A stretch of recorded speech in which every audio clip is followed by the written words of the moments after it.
جب لگے پوری دنیا میں کوئی آپ کا اپنا نہیں، جب لگے آنکھوں میں اب خواہشات کا کوئی خواب نہیں، جب لگے ہر معاملہ بگڑ گیا ہے، جب لگے کہ جس کو ساتھ رہنا تھا وہی بچھڑ گیا، جب لگے کہ تمہارے اپنے بھی تم سے بیزار ہے، بس پھر آنکھیں بند کر لینا تاکہ اللہ تمہاری ظاہری آنکھوں سے پٹی ہٹا دے۔ بند آنکھوں کے ساتھ، دل کی گہرائیوں کے ساتھ، تھر تھراتے لبوں کے ساتھ، اپنے کانپتے ہاتھوں کے ساتھ، اس آہ کے ساتھ جو لبوں سے نکلنے کی طاقت ہی نہ رکھتی ہو، تب اپنے اللہ کو یاد کر لینا۔ تو وہاں تم بس اللہ پر یقین رکھنا اور یہ مت سوچنا کہ اب میں کیا کروں گا، کیسے کروں گا۔ بس اندھا یقین رکھنا اور خود سے کہنا کہ جو کرے گا اب اللہ کرے گا، اور وہ جو کرے گا مجھے بس اس پر مطمئن رہنا ہے، اور یہ ناراض ہو کر یا مایوس ہو کر نہیں کہنا، خوش ہو کر کہنا ہے، مسکرا کر کہنا ہے کہ لہو بھی چیخ چیخ کر یہ کہے کہ میں نے اللہ پر یقین کیا، میں نے اپنا معاملہ اللہ کے سپرد کیا، میں نے سب اس کے حوالے کیا، اور پھر یہ کہہ کر آزاد ہو جانا، بے فکر ہو جانا ہر پریشانی سے اور ہر اس شے سے جو تمہیں تھکا دے، جس کا سوچ کر تمہارا ایمان لڑکھڑانے لگے۔ نہ یہ دیکھنا ہے کہ دائیں جانب کیا ہو رہا ہے، اور نہ یہ دیکھنا ہے کہ بائیں جانب کیا ہو رہا ہے، بس اللہ پر توکل رکھ کر چلتے جانا ہے۔ پھر دیکھنا کیسے اور کب منزلیں تمہیں تمہارے سامنے کھڑی ملیں گی، پھر دیکھنا کیسے وسیلے بنیں گے اور کیسے راستے نکلیں گے۔ جب اللہ کے چاہنے سے ہی سب ہونا ہے تو کیوں نہ دعا کر کے اس کی چاہت پہ نتیجہ چھوڑ دیا جائے۔ جب سب اسی نے کرنا ہے تو کیوں نہ اب اپنا آپ اسی کے حوالے کر دیا جائے اور اس کے جواب کی واپسی کا انتظار کیا جائے۔ بے شک میرا رب دعاؤں کی واپسی کا توکل سے انتظار کرنے والوں کو کبھی بھی نامراد نہیں لوٹاتا۔ اللہ کے لیے کچھ بھی ناممکن نہیں، وہ دے تو کوئی لے نہیں سکتا اور لے تو کوئی دے نہیں سکتا۔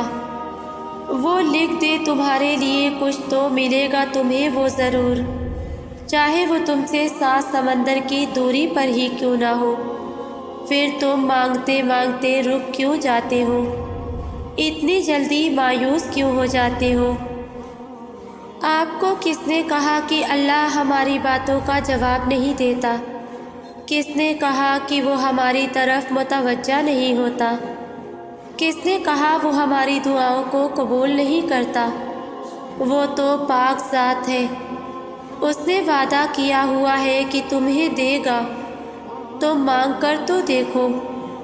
وہ آسمان کا نور ہے جو راتوں کے پچھلے پہر 7ویں آسمان تک آتا ہے اور کہتا ہے، کوئی ہے مجھ سے مانگنے والا جسے میں عطا کروں، کوئی ہے مجھ سے محبت کرنے والا تاکہ میں بھی اس سے محبت کروں، کوئی ہے جو غم میں مبتلا ہے میں اس کے غم مٹا دوں۔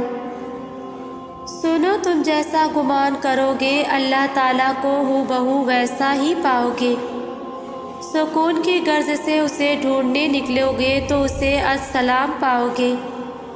جب گناہوں میں لپیٹ کر ہار جاؤ گے تب اسے الغفار پاؤ گے۔ جب سارے دروازے بند ہو جائیں گے تم پر تب تم اسے الفتاح پاؤ گے۔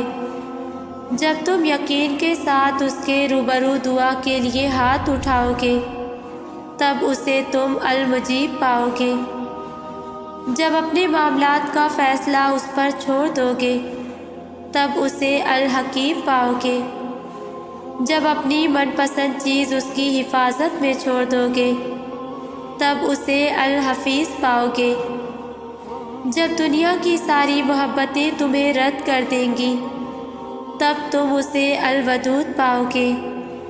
رب سب کو دیتا ہے وہ کسی کو انکار نہیں کرتا، لیکن رب اس کے لیے خاص اہتمام کرتا ہے جس نے عمر بھر اپنے رب کے لیے اہتمام کیا ہو۔ دیکھیں کہ رب بہت شرم و حیا والا ہے۔ جس بندے نے ساری عمر کسی کی مدد کرنے سے انکار نہیں کیا، رب اسے کیسے انکار کرے گا؟ جس نے اللہ کی محبت کے لیے بندوں سے محبت کی، ان کے لیے آسانیاں پیدا کی، رب اس بندے کے کھلے ہوئے ہاتھوں کو اپنی محبت سے بھر دے گا جو شاکرین میں سے ہو۔ اور پھر ایسا بندہ اپنی ضرورت اپنے رب کو بتائے تو رب کہے کہ ایسا صابر و شاکر بندہ ہاتھ پھیلا کر بیٹھا ہے، اس کے ہاتھ گرنے سے پہلے اسے قبولیت سے نواز دیا جائے۔ یاد رکھیں کہ دعا ایک عبادت ہے اور اس کا وضو ہماری بندگی ہے۔ اپنی بندگی میں کمال کو پہنچ جائے اور دعاؤں کی قبولیت کے معجزات دیکھیں۔ جہاں سر سجدہ ریز آنکھیں بھیگ جاتی ہوں، وہاں پھر کن ہوتے دیر نہیں لگتی۔ یقین رکھو وہ حضرت یونس علیہ السلام کو مچھلی کے پیٹ میں زندہ رکھ سکتا ہے تو تمہیں کیوں نہیں مشکلات سے نکال سکتا؟ وہ تو دینے پر قدرت رکھتا ہے۔ کن کے معجزے اب بھی ہوتے ہیں۔ اگر آپ کا یقین اس رب پر کامل ہے تو یاد رکھیں میرا اللہ اپنے بندے کو کبھی بھی مایوس نہیں ہونے دے گا۔ جب نہ مانگ کر ہمیں اتنا کچھ مل رہا ہے تو سوچیں جب مانگیں گے تو وہ تو ہماری ہر مانگ جو جائز ہو ان تمام خواہشات کو پورا کرنے پر وہ قادر ہے۔ وہ ہمیں سن بھی رہا ہے اور ہمارے دلوں کے بھیدوں سے بھی واقف ہے۔ جن کے دل کی بات اس دنیا میں سننے سمجھنے والا کوئی نہیں ہوتا، ان کی سب کہی انکہی باتیں اس دل کا مکی سنتا ہے، بڑے غور دھیان اور پورے خلوص کے ساتھ۔ اور پتہ ہے میرا رب جس دل میں رہتا ہے اسے دنیا والوں سے بات کرنے کی حاجت ہی نہیں رہتی۔ کیا آپ کو پتہ ہے کہ اللہ کی قربت کیسے حاصل ہوتی ہے؟ عاجزی، انکساری، درگزر اور توبہ اللہ کی قربت کے بہترین راستے ہیں۔ بندہ جہاں سے ٹوٹ جاتا ہے اسی دراڑ سے اللہ کا نور اس میں داخل ہوتا ہے۔ اللہ کے در کے سوا دوسرے در پر آنسو بہانا آنسوؤں کو ضائع کرنا ہے، کیونکہ آنسوؤں کی لوگوں کے سامنے کوئی وقعت نہیں، لیکن اللہ کے در پر ان سے زیادہ قیمتی کوئی شے نہیں۔ اللہ تک پہنچنے میں 3 پہر ہوتے ہیں۔ پہلا پہر محبت ہے جس میں اس کی پہچان ہوتی ہے، اور پتہ ہے اس کی پہچان کیسے ہوتی ہے؟ اس کے کلام سے۔ پھر بندے اور رب میں رابطہ شروع ہوتا ہے، وہ اپنا درد اس سے بیان کرنے لگتا ہے اور رب اس کے درد سننے لگتا ہے۔ پھر اظہار ہوتا ہے بندے کا رب سے، اور پتہ ہے وہ کیسے؟ تہجد میں، راتوں کو سجدوں میں۔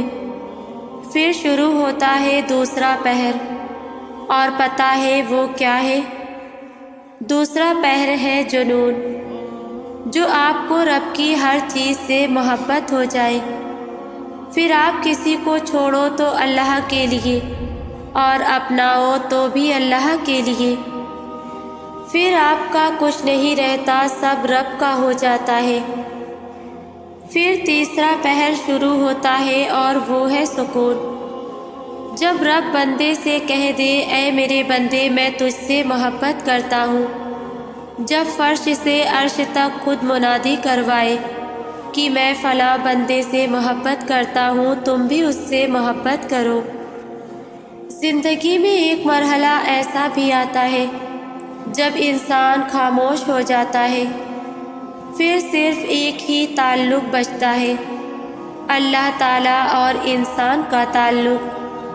الف سے اللہ اور الف سے ہی انسان بنتا ہے۔ مگر افسوس کہ ہم اس تعلق کو پہچاننے میں بہت دیر لگا دیتے ہیں اور پھر اس مرحلے میں ہم ہر چیز سے لا تعلق ہو جاتے ہیں۔ پھر اگر کہیں خاموشی ٹوٹتی ہے تو وہ صرف اللہ کے سامنے ٹوٹتی ہے۔ سجدے میں جھکا ہوا سر ہوتا ہے اور آنسوؤں سے لپٹی ہوئی آنکھیں، اور اللہ کو اپنے بندے کی یہ ادا بہت پسند ہے۔ اللہ اور اس کے بندے کے درمیان کوئی بھی بات چھپی ہوئی نہیں رہ جاتی۔ اللہ اپنے بندے کا ہر راز پوشیدہ رکھتا ہے۔ اگر انسانوں کے ساتھ یہ راز بانٹے جائیں اور کوئی بھی کسی کے سامنے آنے کے قابل نہ رہے، یہ اللہ ہی تو وہ واحد ہستی ہے جو ہماری عزت رکھے ہوئے ہے۔ اس لیے خوشی ہو یا غم سب سے پہلے اللہ کو بتایا کرو۔ اسے تمہارا یوں اس سے باتیں کرنا اچھا لگتا ہے۔ جب تم شکوے شکایت کرتے ہو، غم بھری داستان سناتے ہوئے رو پڑتے ہو، جب خوشی میں شکر کا سجدہ کرتے ہو، جب تنہائی میں بیٹھ کر اس کو اپنے سارے راز بتاتے ہو، سب سمیٹتے ہوئے یہ کہتے ہو کہ الفاظ نہیں اب یا رب، تم تو سسکیاں بھی سن لیتے ہو، جب ساری رات جاگ کر آسمان کو تکتے رہتے ہو، جب فیاکون کی آس میں کن پر یقین رکھتے ہو، جب اللہ کی رضا کی خاطر درد کو سینے سے لگا لیتے ہو، اسے تمہارا یوں محبت کرنا، باتیں کرنا، التجا کرنا اچھا لگتا ہے۔ اور ایک وہی تو ہے جو ہمارا درد سمجھ سکتا ہے۔ اس لیے دعا کرنا کبھی مت چھوڑنا، خاص طور پر تب جب دعا کرنے کی کوئی وجہ نظر نہ آئے۔ اس کو آواز دینا اور یہ بتانا کہ تم اب بھی مایوس نہیں ہو، کہ تمہیں اب بھی اس کے معجزوں کا انتظار ہے، کہ تم نے اب بھی نصیب سے ہار نہیں مانی۔ جو اللہ سے رابطہ نہیں توڑتے، اللہ پھر بھی ان سے وابستہ رابطوں کو ٹوٹنے نہیں دیتا۔ وہ جانتا ہے تم پر کیا کیفیت گزر رہی ہے، اور دیکھنا وہ جلد ہی ایسی مدد بھیج دے گا کہ تمہارا دل مطمئن ہو جائے گا انشاءاللہ۔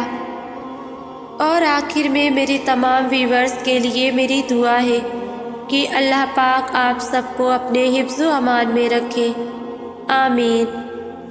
ویورز ویڈیو کو لائک شیئر کریں اور میرے چینل کو زیادہ سے زیادہ سپورٹ کریں۔ جزاک اللہ۔